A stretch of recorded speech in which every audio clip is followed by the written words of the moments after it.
Hi and welcome to the MCA Podcast, your fix for everything innovative in advertising production. I'm Pat Murphy and I've been working in this industry for more than 35 years now. I've seen a lot of changes, but know there's plenty more round the corner.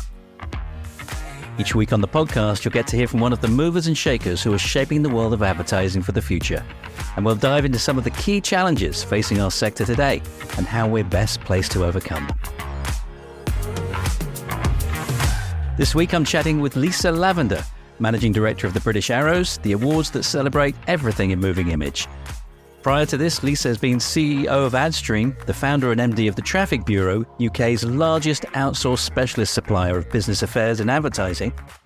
And she's also been a business consultant, helping other businesses flourish.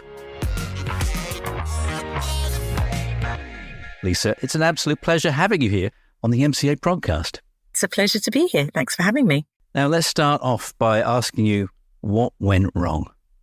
Because you have this incredible, amazing career in advertising, but that's not what you wanted to do. Yes. Well, when I was younger, I used to dance 3-4 times a week. And I really wanted to be a choreographer.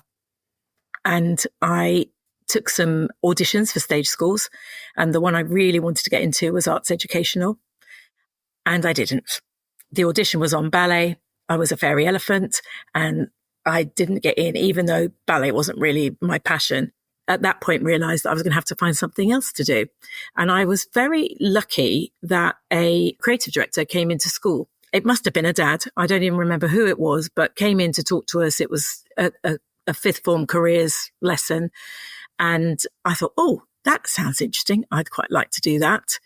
And the rest is history, as they say. And the first part of your career actually was on the advertising client service background, wasn't it?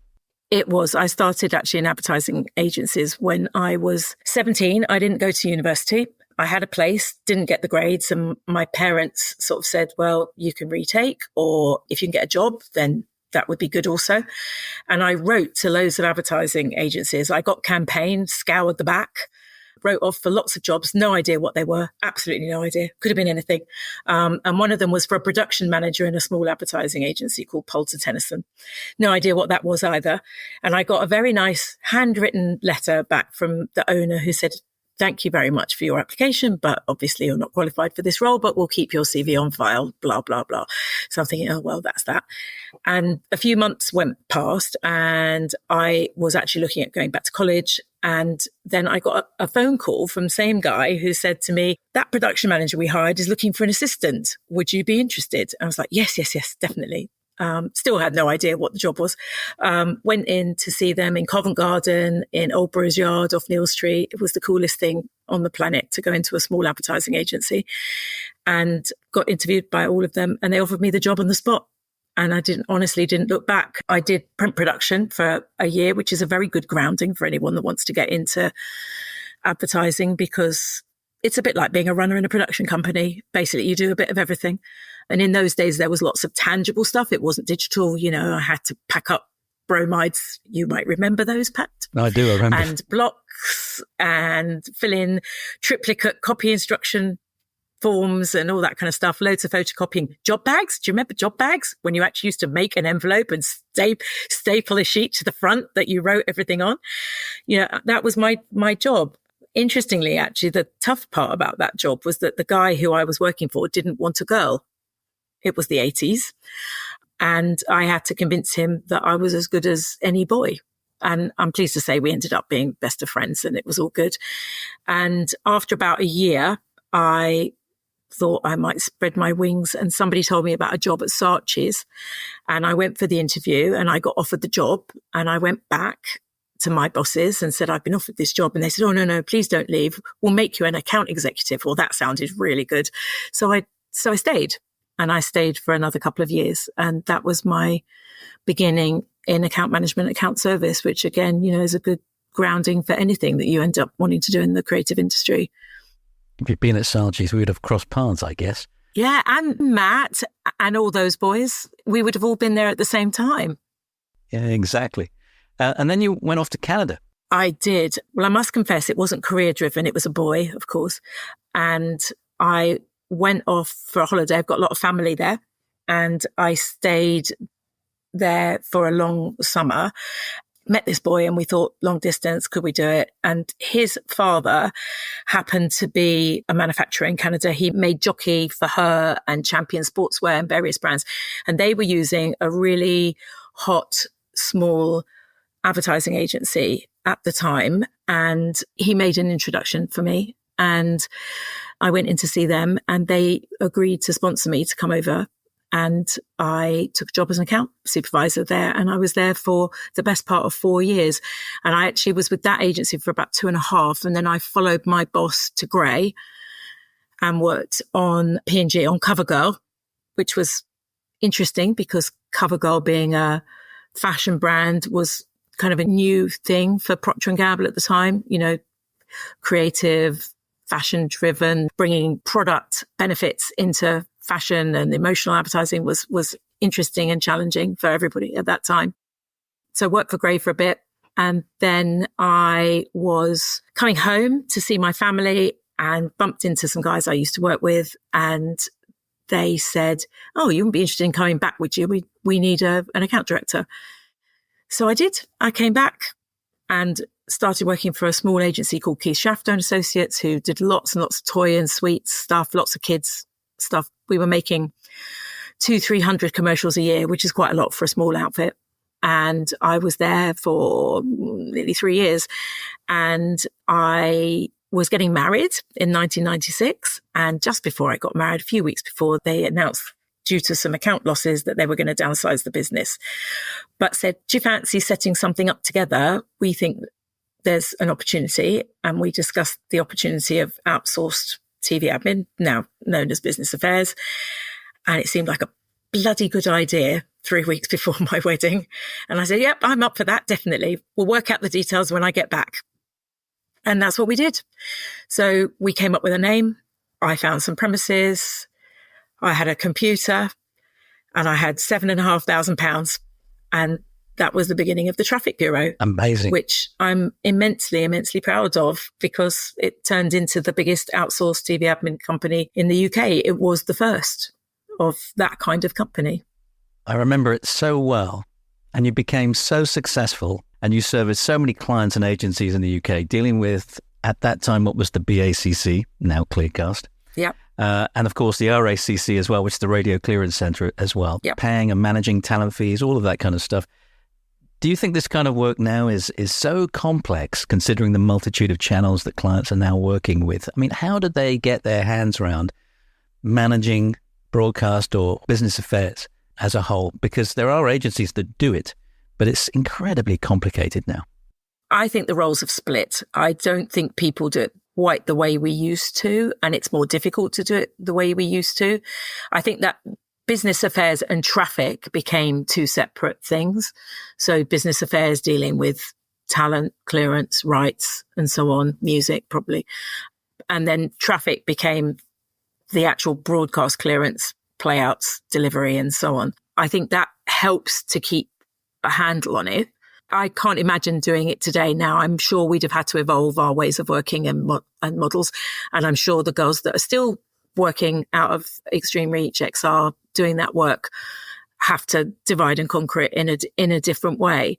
I think rights management, and you and I have talked about this before, is just a huge beast, because it's where do you begin and where does it end? And I actually hope, and I'm sure, that technology will crack that nut in time. It already is, in a sense, because, you know, there's so much more metadata available with digital files that you can start to track information, but it's all only as good as the information people put in at the beginning. So if you get the right data at the beginning, you've got a chance of tracking it and tracking it globally. And AI will come into that as well, in terms of visuals and being able to identify people in content across multiple platforms. And I think that will make rights management actually ultimately easier to do, but it's how you join the dots with all of that technology. And I know that's one of the things you guys want to do and are doing for your clients. But one of the things that when I was at Adstream was really important, and how we bring all the bits of technology together so that you can actually track where your content's going. You just mentioned Adstream. you sold the traffic bureau to Adstream. What precipitated that move for you? Oh, that's an interesting question. Well, I wasn't actually looking to sell it. The company wasn't for sale. When playouts went from the good old fashioned down the line and beaters to digital, suddenly there were new players on the market. There was Adstream and IMD, Beam, and we were using all of them. One of the things about TTB is that we like to be supplier agnostic. We tried to be fair, use everybody. We didn't really have a preferential supplier.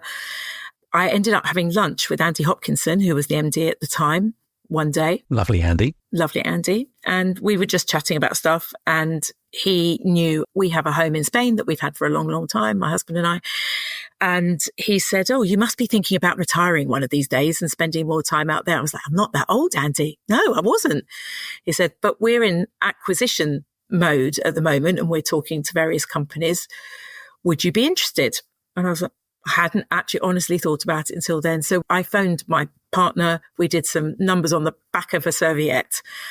And he said, I'll go and talk to Jared Barron and come back to you. And that's where the conversation started. And it took about a year. And at the end of the year, they acquired the company completely. And I was on a 3-year deal to a 3-year earn out. So I stayed on and they actually left us fairly independent for those 3 years. And I remember my lawyer at the time saying to me, oh, don't worry. No one ever does the whole earn out. They'll settle it before the end. No, I did the full 3 years right to the bitter end. And then we carried on in our own premises for a few years after that. And they were really keen for us to come across. The culture of the traffic bureau at the time was, it was very infectious. We were a team of girls, very hardworking, great work ethic. And not that there wasn't a great work ethic with the team at Adstream, but I think they felt that we would add something, another dimension to that. So eventually, even though I didn't really want to start commuting into the West End again, we moved over to Berkshire House. And actually, it worked really well. And I actually stayed on for 12 years, which is unusual after an acquisition. Wow. Was it 12 years? It was 12 years. Unbelievable. That's amazing. Because I was just about to say, as part of that coming over to Adstream, you ended up running the business for a time as the CEO. The UK bit. What were some of the highs and lows of doing that role then? Before that, I was Global Operations Director, which at the time, the head of People and Culture said it was going to be Director of Global Operations. And she changed it to Global Operations Director because she said God should be a woman. I loved that role, working with all the different market heads, traveling, opening offices. I helped build the US business, the UAE business. That was really amazing times. More than anything, when I worked there, people, you asked me the best bit about the job, I would always say the people. There are some amazing people that work there. Lots of people that you and I both know. Some still in the business, some that came and went, but they had a knack of hiring amazing people. And the business has changed now for lots of good reasons. But in those days, it was an amazing team and we did great stuff together. So the global part was brilliant. And then Jerry Sutton, who was CEO at the time, asked me if I'd take over the UK business, which I did for a while. And that was just before the business started reshaping for sale, because obviously they then sold to Extreme Reach XR. And I left just before that acquisition. But by then the business was turning into a different kind of business. So for me, it was the right time to go. Lisa, you're known as one of the nicest people in advertising, right? And you mentioned your team just now. In both Traffic Bureau and also at Adstream, you had a reputation for excellent mentorship, I would like to say, supporting and giving, young people a leg up. Empathetic leadership, in my view. Do you think that people coming into the business now have enough support and opportunities? Ooh, that's a good question. I think obviously it depends on the company. I think that advertising industry as a whole is trying to get better at that and be better at it, because obviously this is a big topic in itself, but the issue of diversity in the industry is huge. And if we don't have the right support there for people coming in of all different cultures, they're not going to stay. I think I was lucky because, the Traffic Bureau was a small business that I ran and was able to run it still like a small business, even after acquisition. It was only later that Adstream became bigger and more corporate that things changed. But they were still really good at supporting staff and providing extra, the soft stuff, the nice stuff that makes people feel part of an organization that creates culture. And even now with British Arrows, we're a tiny team. There's 4 of us and a freelance creative director. But for me, it's lovely to go back to that because I enjoy bringing people on and supporting people. I actually got involved with something called Rise, which is an advocacy group. It was originally for women, but now in general, diversity in broadcast. And that once I left Adstream, that was a way for me to continue to mentor people. And I'm still in touch with at least 2 of my 4 mentees regularly. For me, that was one of the best bits, probably the best bit of my career is bringing people on. There's lots of people that I was lucky enough to be able to give a chance to. And it's really satisfying to see them succeed. Some of the guys at Adstream were graduates that came in and are now running the show. So yeah, I feel lucky that I've had those opportunities. I think it is hard to support young people these days, but I think the youngsters coming in themselves also are so different to us when we were that age. I mean, obviously every generation is different, but we talk about it a lot, the whole Gen Z thing. It's easy to be negative and say, oh my God, these kids, they don't want to work. They don't want to do the hours. They don't want to do the things that we would have done to get to the next level. But maybe some of it, they're right, because they've got a wish to have a better work-life balance. We all worked stupid hours, weekends, I remember pulling all-nighters when we were editing something and it had gone wrong. This generation want more. They don't want to be paid rubbish money for long hours. I remember sitting in Rush's post-production for 2 weeks without going home, doing an ad for British Airways. I literally didn't go home for 2 weeks. I had my kind of overnight bag. 2 weeks on post-production, being paid rubbish, of course. Yeah. That's what you did in those days. Of course, we all. I mean, totally. I remember my first salary was £4,250 a year, which was probably flumpence in today's money. That was more than me. You did well. But I also remember running out of SVC in Wardour Street in the middle of the night to go to Brick Lane to get bagels for everybody because we were going to be there all night. It is different times. And I think that generation can teach us something, but we can also teach them. And they need to listen a little too. Yeah. One of the discussion points on the panel that I was on last week at the LBB Better Together event was about how to nurture new talent. And one of the points that was made was that much of the new talent is already very tech savvy. It's the talent that's already in the industry that needs to almost upskill rather than the talent that's coming through. Do you subscribe to that? That's interesting. I hadn't heard that before. It probably varies depending on what they're going to do. But yes, I guess because a lot of the creative technology that people use now is available at your fingertips. People can make movies on their iPhone. It doesn't surprise me to hear that because kids can experiment, they're making TikToks, reels for their Instagram and so on. I actually know a lot of my grown-up sons' friends a few of them are influencers or work in influencer management companies and content creation companies, and they've all built it up from their own YouTube channels or making reels or TikToks and so on. So I guess the answer to that is yes, that is probably true. But what they learn coming into, if you were moving into a VFX company or a post house, is you're going to learn the discipline of applying that and the context of applying it in branded content. Plus you would get the opportunity to learn new technology with support, which you would probably have to figure out yourself otherwise. Let's talk about your current role. I remember the days that I was picking up my arrows many, many years ago. It was. Those awards then were actually called the British Television Advertising Awards. When did the title change and why? Oh, it's quite a long time ago. I think it was a Lizzie Gower decision. It was long before my time.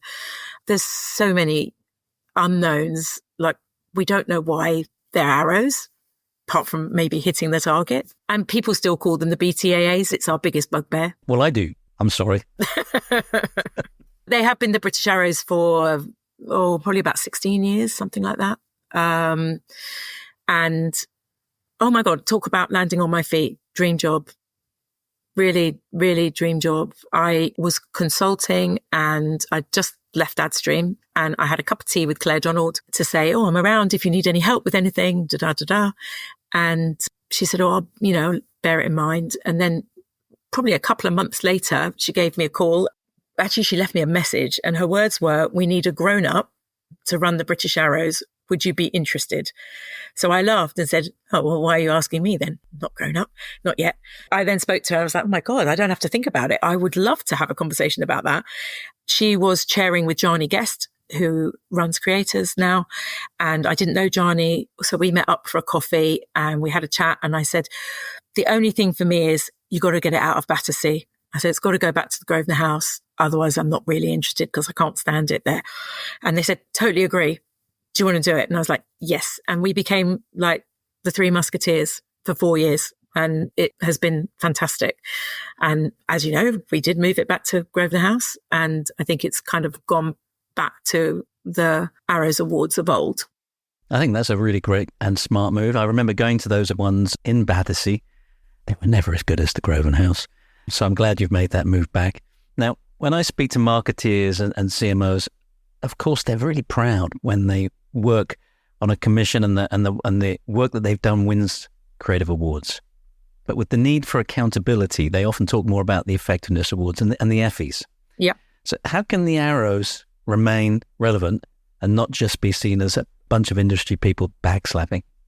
Yeah, I think that's actually important because we positively don't deal in effectiveness because the Effies and the IPA awards all deal in that area and some of the campaign awards also. I think our place on the map is about creative excellence, and it's the arrows are not given out easily. I was thinking about this before we started this morning. It's like external exams by your peers because it's creative people and crafts people judging the work. And it's about ideas or craft. As you know, arrows and craft were separate and we brought them together a number of years ago. So I think creativity will always be relevant. It's so important because, and when we come on to talk about my favorite ad later, this is a relevant point, is that if you get it right and it's a fantastic breakthrough idea, the impact should follow and the effectiveness should follow. So if we're picking the best ads, obviously within a set of what's been entered, because we can't judge everything that was ever made, people still have to enter it into the competition. You're judging what we hope will be the breakthrough ideas and the standout ideas and the standout craft. And that's what keeps the business going. Creatives want to work for award-winning creative agencies. Craftspeople want to work for award-winning post houses. Youngsters aspire to working for those organizations. If we're going to bring new blood in, the Young Arrows that we launched 3 years ago are about giving young people a platform. Never used to have that. I mean, can you imagine being a young producer and having the opportunity to win an award? Producers are so rarely recognized. Totally agree. So I think we're keeping relevant by introducing the Young Arrows to help bring people through the industry. But I think we're relevant because great creative is what we all got into it for. Well, personally, I got into advertising because I wanted to work on great creative. And great creative is what Britain is famous for. We've been the epicenter of global creative for however many years. And I'd argue we still are because of the standard of our work. And the Arrows is just one of the cogs in the wheel that recognizes that work with a very heavy British focus to support the British industry. And it's an enormous industry globally. And a lot of the companies who support us and who are creating the work are supporting other markets as well. They're global businesses themselves or international businesses themselves. So we're supporting, I feel, those businesses in giving them some kind of validation and kudos that they can then remarket to support themselves when they're out there doing their business. So I think it's really important. I don't at all diss the importance of effectiveness, because obviously if creator content is not effective, there's a problem. And, in this day and age with budget shrinking, you can't possibly justify continuing to invest in something if it's not working. So I'm not advocating creative for creative's sake, but this is the high end of the business. On other episodes that I've done of the MCA podcast, some guests have argued that the art of great storytelling is somewhat being lost. Great advertising is not what it used to be. As John Hegarty on one of my podcasts earlier in the year commented, we are all storytellers at heart. This shared language was the very foundation of society. Well, what are your thoughts on this? Is the art of storytelling being lost, or is it just being expressed in different ways, driven by different forms of content and how it's created? I think that there is still some lovely storytelling going on. I think just sometimes maybe it feels like it's getting lost in the plethora of all the content that's out there, because we're all completely consumed with our phones and watching stuff, and wherever you go, we're watching multiple platforms for our viewing pleasure in terms of long form. There's so many places you can watch short form. It's not that the storytelling is not there. There's just so much other stuff. So perhaps the storytelling gets a little bit lost in the other stuff, but there's some beautiful work that gets done with storytelling. Interestingly, in the Arrows every year, we always have a lot of entries in the charity and public service, the PSA category. Many of those pieces of film are stories, and they're the ones that literally, as they come in, I'm sitting at my desk sobbing at my screen as we're QCing them. I love a well-crafted piece of work.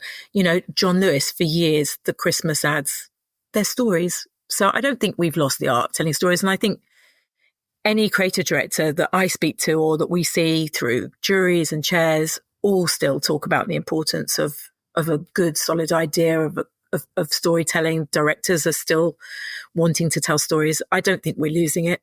I just think that sometimes there's a lot of other stuff muddying the waters. And now that it's cheaper also to get, even from my traffic bureau days where we used to talk about, the fact that there were so many more channels coming online. Now there's even more, and it's cheaper to get in to a broadcast campaign, whatever that may be. And production budgets are going to vary. A really good example actually is that we just introduced the Bolt Award at the Young Arrows, which was in the memory of Barney Richard, who was a really loved creative guy in the industry. And the piece of work that won was called Floyd. It's about a suitcase. And it's a story of a weightlifter who makes things in miniature to fit in this suitcase. And you need to see it at some point. It's a great story. It won the Bolt Award for being a bit bonkers and disruptive and a bit different. And they produced it on a shoestring, a proper shoestring. I won't say how much because it's not my place to say. But let me tell you, practically for nothing. I mean, really for nothing. And it's fantastic. And it's a story. And it's two young creatives that have produced that. So I don't think storytelling is dead, no. I love the whole idea of the Young Arrows Awards, which you had last week. We did. How did that go? And how did the Young Arrows get started? It was amazing. We were at the Outernet for the first time. A lot of people didn't realise that there's actually an event space underneath. And for anyone who doesn't know, it's the big space by Tottenham Court Road with the wellness screens, which are called Now. And then above it, you've got the Vista screens. And they let us have the Vista screen. So for all the industry people, veterans, youngsters, whoever was coming, it was just like arriving at a massive, BAFTA style awards event because it was all up on the big screens. And then we went down to Denmark Street. They have an arcade with screens that go down the sides and above your head. And we'd created content for that. And we had a young guy just graduated from Bournemouth, got a first in motion graphics. He met our creative director in a queue at that very venue a year prior, and they got chatting and we brought him on to do our motion graphics. And a year later, he's standing there watching his graphics on the screen in front of the whole of the industry. I mean, what better platform can you give somebody? It was phenomenal. So it was very exciting and it went really well, and hopefully we'll be able to do it again next year. A lot of people don't realize we're not for profit. The Young Arrows is totally dependent on sponsorship. We had a lot of sponsors. They actually cover cost of putting on the event. And we also have our supporters, and they are covering the free to enter initiative. So this year we made it free to enter. The idea being Well, actually, it was more than an idea. We got some anecdotal feedback that we were cashing in on the big arrows by creating a second awards show. And I was absolutely incensed when I heard that. And I was like, right, that's it. It's going to be free. And then I had to worry about how we were going to cover the free. And we went out to the industry and we said, look, we need to cover free. We want to make it as accessible as possible. And we did end up with 3 times as many entries and 4 times as many individuals entering. So that's new talent, new people entering their own work, which is, going to be the lifeblood of the industry moving forward. So that's how we make it work. But you asked, where did it come from? So pre-COVID, British Arrows had an initiative called BAD, which was British Arrows Doorway. And when Claire and Johnny and I took over, we had a bit of a board switch over. We all decided that was going in the wrong direction for what we wanted to do. The heart was in the right place, but it wasn't really our area of expertise. So we were supporting young people into the business, running a bit of a jobs board, offering videos on what to expect if you were working in a certain kind of company, lots of training, that kind of stuff. But we're an awards body, and I think people should stick to their knitting. And we decided we would focus on that. At that time, we were chatting with A New Direction, which is a charity that help bring underrepresented young people into creative roles. And we really wanted to run a course. And we talked to Steve at the APA about maybe making it an accredited course and so on. But we just didn't have the money to do it. We were at that time thinking, how might we go about it? And kind of the idea of having a young awards was born. We've always had a new director award and we'd had a student award for some time. And we thought, well, maybe if we moved those over and added some other categories, we could create something new and exciting. And I have to say, literally from year 1, we were well supported and it sold out. And here we are year 3. And I think we're kind of on the map with it now. We kind of got swept up in it. I'm immensely proud because it was something out of nothing and it caught people's attention and it caught their imagination. And I think we created a really nice vibe, and it has a totally different vibe to the main arrows. It's very casual, lots of youngsters, some in roles, some not, lots of people like us all coming together and encouraging people to chat and networking events for people coming into the business. I didn't realize were not as accessible. There weren't as many as I thought there possibly were. So now we make sure we run lots of events in the build up as well. We did a coffee and TV, hosted a shortlist party, and anyone that was shortlisted was welcome to come along to that, creating lots of opportunity for people to get together. For people like Ian, the guy who created our motion graphics, he met all the talent people at Frame Store. He's met all the guys at ETC, The Mill, lots of companies that under usual circumstances, unless he was at a careers fair, he wouldn't have had a chance to meet. So that's exciting. This is the perfect platform actually to ask people, if they want to support the young arrows with sponsorship, please do get in touch because, you need a continual supply of sponsors to be able to kind of provide that for next year. Yeah. And the big arrows, to be honest, like Sophie, who's our head of partnership, was like, everybody loves the young arrows. Don't forget our big baby. It truly isn't possible. I mean, obviously we have different streams of revenue for the main awards because we have entries and sponsorship and tickets. And I'm totally aware it's not a cheap outing, but it is the Oscars of our industry every year. And we want to keep it that way. That's our position in the awards market. And as I was saying to you before we started, we're coming up to our 50th anniversary. It would actually have been next year, but COVID put pay to that. And we had to do 2 years in one just after that. So 2026 is going to be a big year. We've got big plans and we need the industry support to make that happen. But lots of exciting plans. Big year next year. What does the future hold for the Arrows? Are you going to include categories like, best use of AI in advertising production, something like that? Or, how is it going to change? We review our categories every year. It's really hard because we have a lot. One of the biggest complaints we have is the awards are too long. But when we take awards out, people moan and scream at me that, oh my God, where's that category gone? We really like that category. So it's a balancing act, but we do review them. We've got a green arrow now. It was launched last year and we're re-evaluating that a little bit for this year as well. We're working with Ad Net Zero. to make sure that we're asking the right questions. So we consult people outside to make sure we're doing the right things. We have an innovative use of technology. We don't have a best use of AI award yet, but I wouldn't say it was out of the question because obviously post houses are using AI in lots of different ways already. So that could be part of an innovative use of technology category. And I'm sure it will be down the road, just the same as we're interested in experiential activations, anything like that. As long as it has an element of moving image, we're going to keep to moving image. We're not going to branch out from that. That's our niche. You are missing one very important category, of course. That's that. Best production consulting company, right? Look, Lisa, what do you see as the other key challenges facing the production industry today? What are the big things that are being discussed? We hear obviously lots of different things from different people. And it's really a mixed bag because you hear about things being very competitive. There's the shadow of agencies bringing production in-house. That's a big one, which is a worry and a stress for all the production companies out there. And without production companies, I'm worried because production companies probably enter more work than agencies do. It's budgets, but then I think you could shout the budget question for the past 40 odd years that I've been in this industry. Yeah. Budgets have always been a problem. It's always been the same. Always been the same. Mm-hmm. People find money for the big stuff and that still happens, but budgets are tight. I think last year seemed a little bit more buoyant. The first year after COVID, this year feels a little bit tighter towards the back end. Funnily enough, this time last year, thinking about it, the chat was similar and people were a bit nervous. And when I think back that we actually scaled back our expectations of entries and then exceeded our target. So you can never quite be sure. So there's still a lot of work being made because we got a lot of work entered.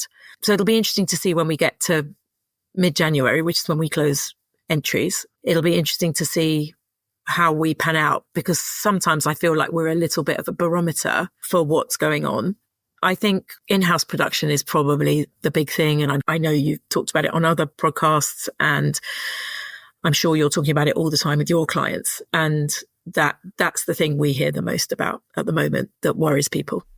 And it's an important topic that we all have a proper discussion about. You know, the Better Together conversation last week was amazing, actually, to have so many people from all the different parts of the production industry all sitting on the same panels talking about this stuff. So kudos to Matt Cooper over at the LPB.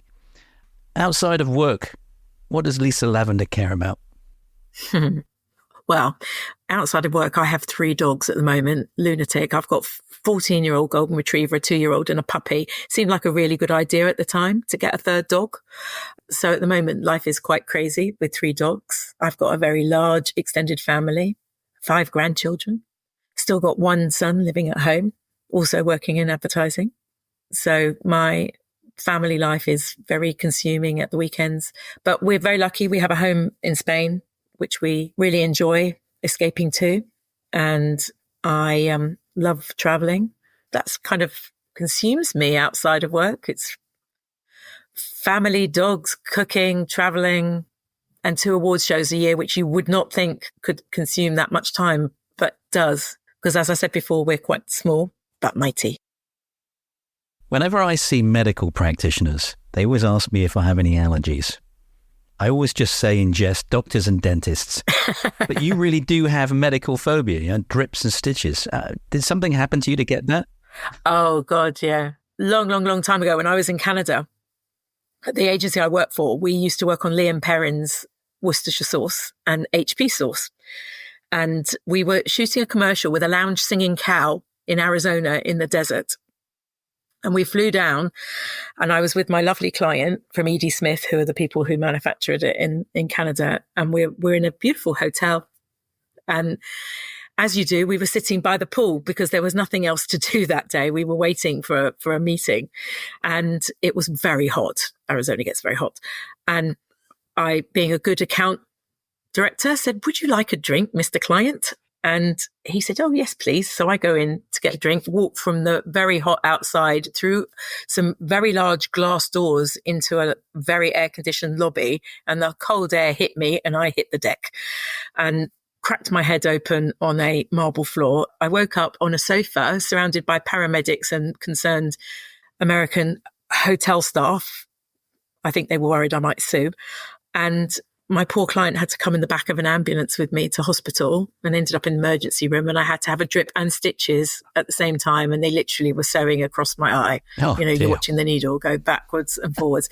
So I got over that and that phobia. Those were the only phobias I ever had. Oh, right. Okay. So that was pre-phobia. No. Post-phobia. I had the phobia before. And after that fixed it. And you were fine. I was fine.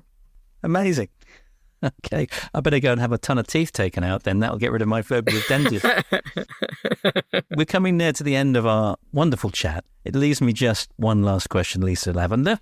For someone who's seen and cleared thousands of ads in your time, what is your favourite? Have you got a favourite ever ad? Well, as I said to you before, that this is possibly the hardest question. I could write you a list of my favourite ads.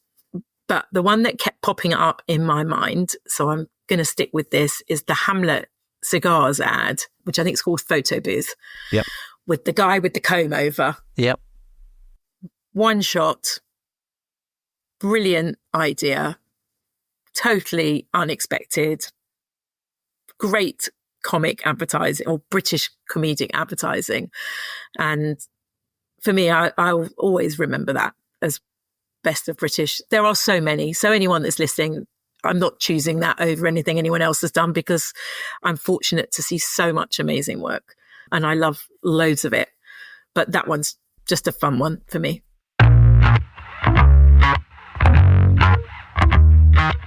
Guess what you just did there? That's also my favourite ad of all time. Really? How funny. Yeah, it's my favourite and I just love that ad. It is simplicity, Yeah. great casting, great direction of amazing talent, all in one shot. It's just great. We'll post it on the podcast website as well. But Lisa, look, thanks so much for being here. Oh, thanks for having me. I'm delighted to be able to give the Arrows a plug for all the amazing creative practitioners in our industry. Keep doing what you're doing. Thank you.